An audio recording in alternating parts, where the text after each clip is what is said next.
mi ngi fa woon. Mané yaa ngi en direct sur Seneweb TV seneweb.com ñu ngi lay nuyu. bisimilah. tu mets en haut-parleur. waaw ñu ngi lay nuyu bu baax a baax. nuyoo ak nit ñi teewlu. oui Babacar maa ngi nuyu sa gars yi. maa ngi nuyu Bira maa ngi nuyu Diallo maa ngi nuyu Konaté. bonjour. ñu ngi lay fay bu baax. sama laaj mooy nan nga gisee démb seen entrée ministre bi ñu dénkee lu jëm ci wàllum culture Alpha Thiam propos yi nga xamante ni jot na koo yëkkati ci bi muy def passation de service diggante moom ak le ministre sortant Amadou Ba.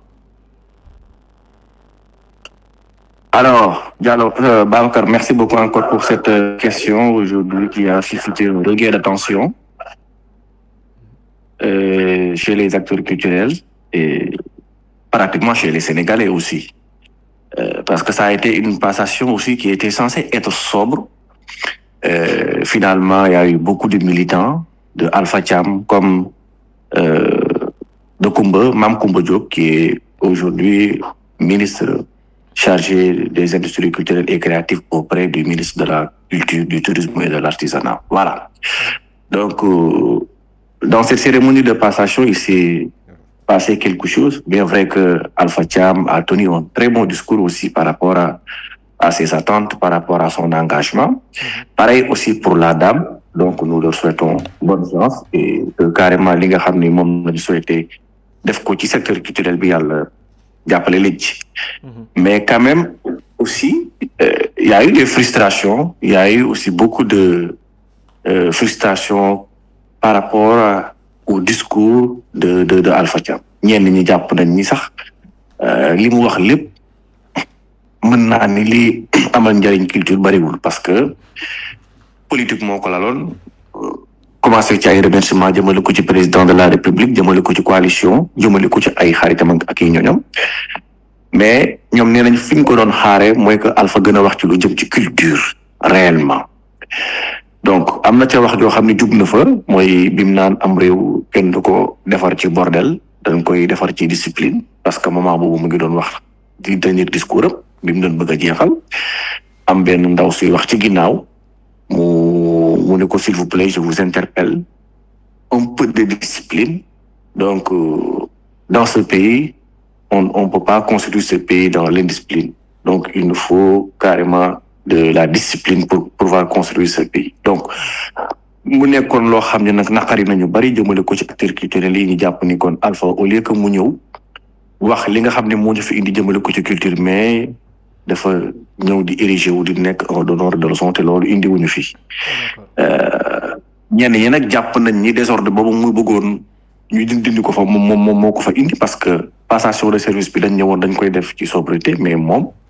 ay militants dañ fa bari woon pareil pour dame bi Koumba Diop mbokk liboom yi ñëpp ndaw rabbi ñoom ñëpp ñu ngi fa woon te xam nga sphère ministérielle bi nekk jam ñaajo aussi tamit nit ñi dañuy fàtte benn affaire au moment passation de service am na yeneen ministres yu nekk ci kaw di liggéey. waaw parce que ministère yi dafa bari foofu. parce que benn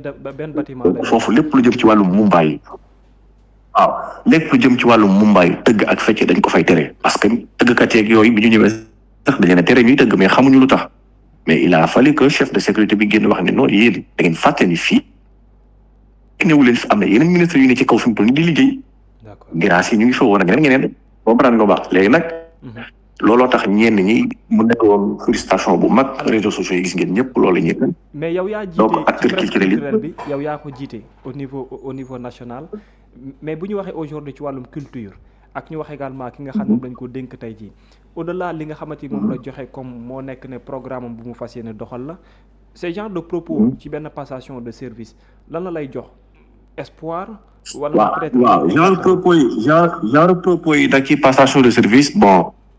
du joxe yaakaar bu bari ci ñenn ñi parce que boo xoolee ñenn ñi sax dañ lay xaw a ragal ba pare taxaw nag di la xaar pour nekk sur la défensive dañuy jàpp ni yow da nga arrogant dañuy jàpp ni yow carrément da nga ñëw pour jaay leen fulla ak fayda te wax naa ko keroog. monde culturel nekkul monde boo xam ni defante moo koy def il faut que nga négocier ak les acteurs culturels c'est pareil pour le tourisme nga xam ni tey jii ña fa nekk ñëpp c'est des gens yoo xam ni pratiquement c'est des gens peinards c'est des milliardaires boo ñëwee il faut que ñoom aussi nga am noo def ak ñoom parce que dañ lay tegal seeni conditions parce que amoo dara loolu lañ mën a jaay léegi nag dans un monde culturel nga def passation de service duggee noonu mu nekk benn entrée bu aussi dañuy taxaw di la xaar amaana sax mën ngaa bañ a mel noonu fekk mu nekk benn dérapage benn erreur gars yi taxaw nag di la xaar au pied ferme jàpp ni yow mi da nga ñëw pour jaay leen doole wala pour am noo def ak ñoom fekk alors que demeewul noonu mais aujourd'hui nag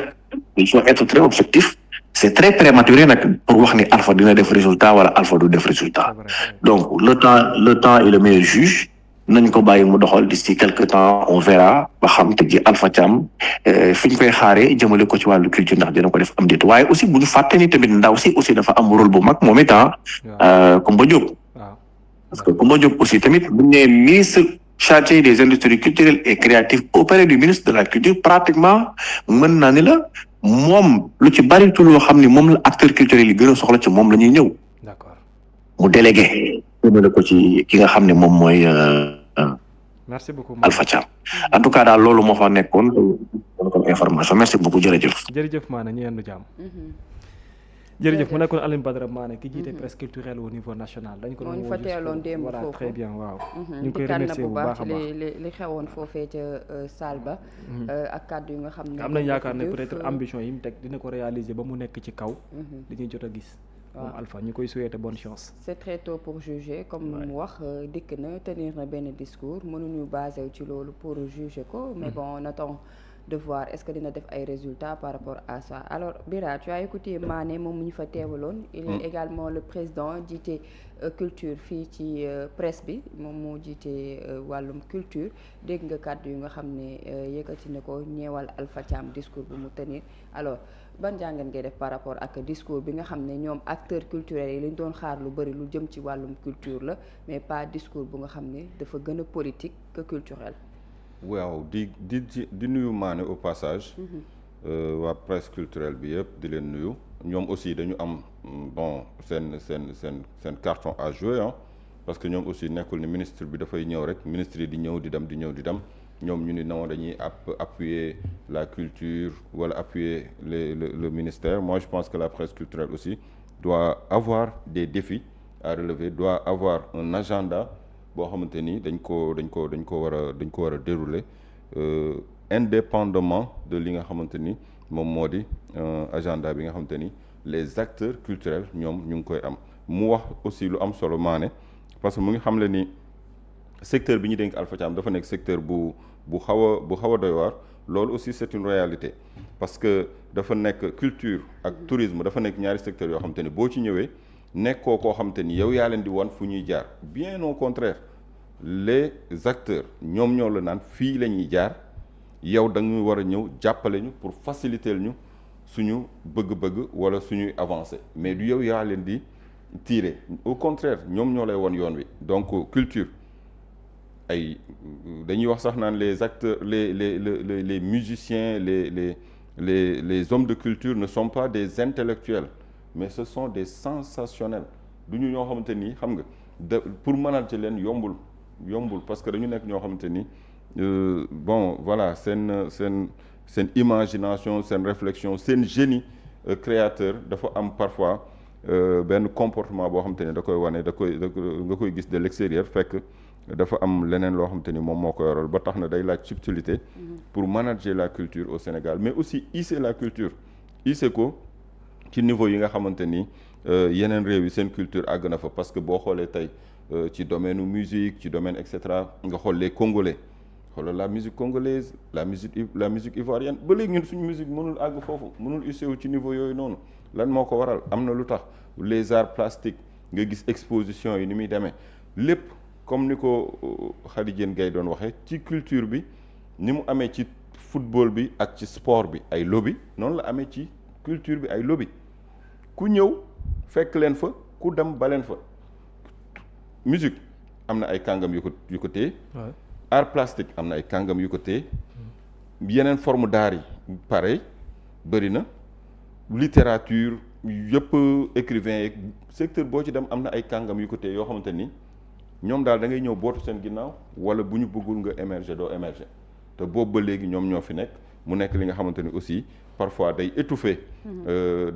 les génies wala les nouveaux talents nga xamante ni parfois da ngay gis ay jeunes yu am talent génne beaux-arts génne école des arts am xarañteef mais pour ñu avoir pour ñu briller sous le soleil aussi day doon lu jafe ci ñoom parce que dugguñu par exemple ci benn lobby peut-être yaa ngi Tamba nga ni Tamba nga bëgg a siéger fa nga dëkk yaa ngi Louga ñun la non pour nga briller daal en matière culturelle foog nga ñëw Dakar toog fi boo ñëwul Dakar ñu dugal la ci circuit doo bokk xam nga yooyu yëpp dafa nekk li nga xamante ni aussi Sénégal rek du Dakar. mu nekk li nga xamante ni Mané wax na ko tourisme aussi ay patron ñoom ñoo fa nekk jël seen xaalis investir ci ay secteurs mu doon xaalis boo xam ñoo ko moomal seen bopp boo ñëwee du yaay ñëw di leen dicter nan la ak naka la. parce que c'est tellement privatisé. tourisme c'est tellement privatisé ba nga xamante ni fi ñu toll nii yow boo ñëwee da nga naan acteurs yi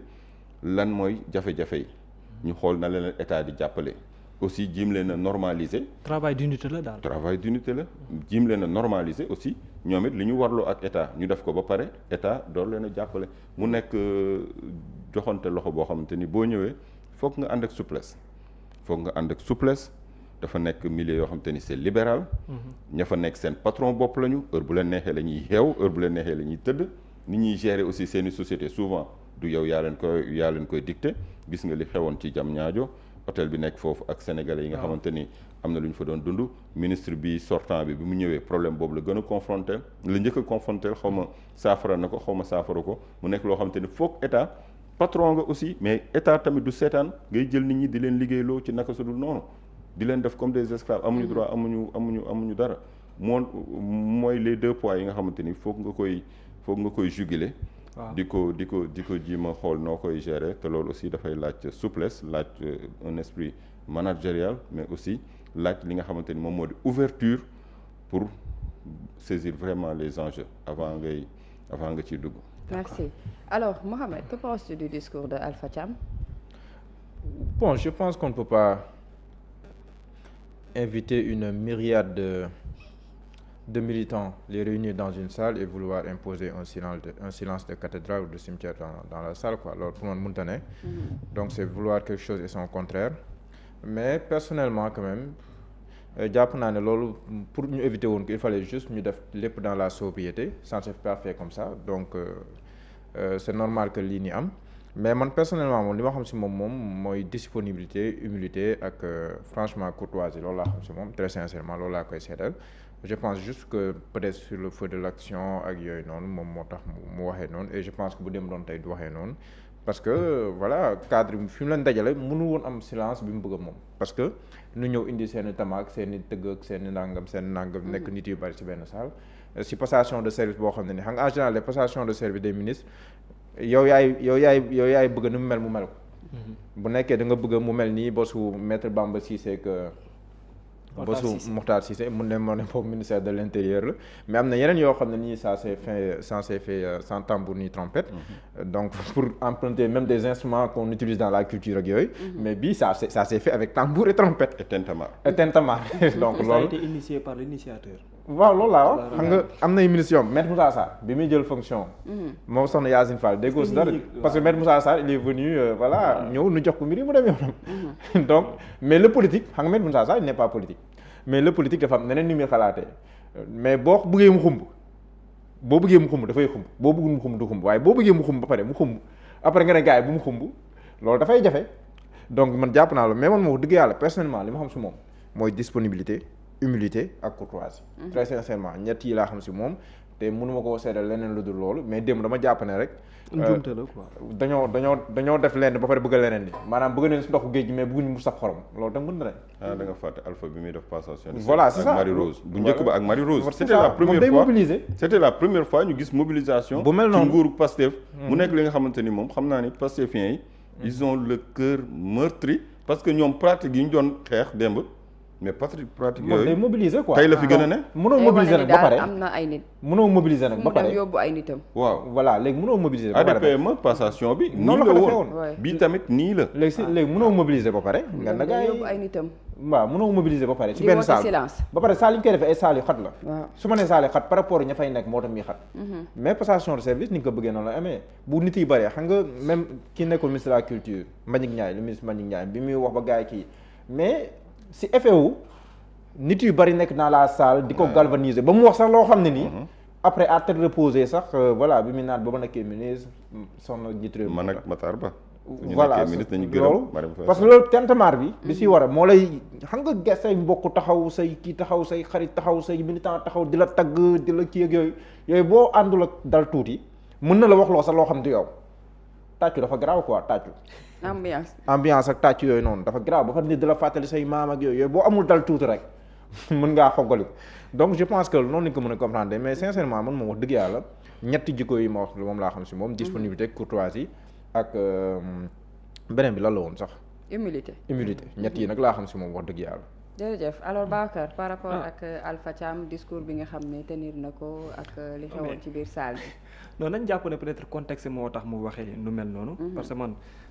noonu laa ko jox de bonne foi damay jàpp comme que ne peut-être contexte moom moo waral peut-être mu waxee noonu mais sax mën na nekk aussi un atout pour moom par rapport ak li des ci kanam d'autant plus fi nga xam ne foofu la nekk comme ni ma ko maanee waxee c'est un terrain tellement glissant que lii mu duggee nii dina ko gën a mën a tax mu xaw a am beaucoup plus de recul par rapport li nga xam ne loolu la war a mën a def mais boo doo xoolee bu baax a baax comme on l'a dit dans la une du quotidien L'As quotidien ñu ngi naan grande ambition yoo xam ne yu mu affiché te loolu aussi mën a nekk peut-être benn atout boo xamante ni lii xew ni dina tax que mu gën a cravaché wu pour mën a xam ne nii li koy xaar bari na bu baax a baax te il a beaucoup d'efforts aussi à faire là-dessus ndax jàpp naa ne en politique moom kuy bëgg di mobiliser d'habitude ci liñ lay dénk da ngay bëgg di ci góorgóorlu su ko defee loolu nekk derrière aussi mën di wane que ni ce n'est pas seulement li nga xam daanaka mais bon nañ ko jox kii rek on lui souhaite bonne chance par rapport ak ministère bi ñu ko dénk peut-être par rapport li nga xam moo ci topp parce que démb tey gis naa ñu bari naan non tu peux pas donner de leçon de morale alors que graffiti nangam mais comme il a dit que ne état boobu bu ñu weesu la léegi donc nañ ko jox benn état boo xamante ni buy dugg ci kanam lay doon te état boobu noonu jàpp naa ne aussi ça sera seulement pour ëllëgu Sénégal ak lu jëm ci wàllum culture boo xamante ni bu am la bu am solo la vraiment contexte la quoi ñi koy xaar par rapport ak lu mu wax ambition yi nga xam am na ko ci ministère boobu mu jiite mu jëm ci wàllum culture ñu koy souhaiter bonne chance ci boobu les ministères di xaar également ay résultats ca ministère boobu alors ñu daal di dugg ci ponk bu ñuy waxtaanee mu ñëwal ab